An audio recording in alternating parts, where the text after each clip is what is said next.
നമസ്കാരം, എല്ലാവർക്കും super star ന്യൂസിൻ്റെ പുതിയ വീഡിയോ സാറും. ഞാൻ ഈ ഒരു വീഡിയോ കൂടെ പറയാൻ വേണ്ടി കേരള ബ്ലാസ്റ്റേഴ്സിനെ കുറിച്ചുള്ള ഒരു ചെറിയൊരു ലേറ്റസ്റ്റ് അപ്ഡേറ്റാണ്. കേരള ബ്ലാസ്റ്റേഴ്സിന് കോമൽ പെപ്പറയുടെ കുറിച്ചുള്ളൊരു ചെറിയൊരു അപ്ഡേറ്റാണ്. വീഡിയോയിലൊക്കെ കിടക്കും നമ്മുടെ ചാനൽ കണ്ട 94% ചാനൽ സബ്സ്ക്രൈബ് ചെയ്യുന്നത്. എന്താ നിങ്ങൾ വീഡിയോയിലൊക്കെ കിടക്കും ചാനൽ സബ്സ്ക്രൈബ് ചെയ്യാൻ ലൈക്ക് ചെയ്യണം മറക്കരുത്. അപ്പോൾ വീഡിയോയിലൊക്കെ കിടക്കും. കേരള ബ്ലാസ്റ്റേഴ്സിൻ്റെ മികച്ചൊരു പ്ലെയറാണ് കോമൽ പെപ്പറെ. അദ്ദേഹം ടീം വിട്ട് പോകുന്നുള്ള വാർത്ത നമുക്ക് നിലവിൽ കേൾക്കുന്നുണ്ട്. അദ്ദേഹം ബ്ലാസ്റ്റേഴ്സിൻ്റെ മികച്ചൊരു പ്ലെയറാണ്. ബ്ലാസ്റ്റേഴ്സിന് വേണ്ടി അദ്ദേഹത്തിന് കുറച്ച് മത്സരങ്ങൾ കളിക്കാൻ പറ്റിയിട്ടുള്ളൂ.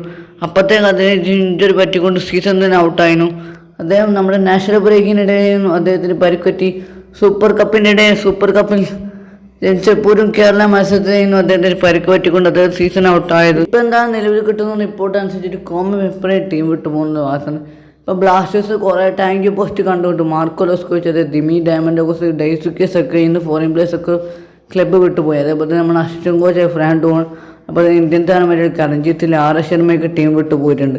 ഇനി കേരള ബ്ലാസ്റ്റേഴ്സിന് ആരൊക്കെ ടീം വിട്ടു പോകുന്നൊക്കെ കണ്ടു തന്നെ കാണാം.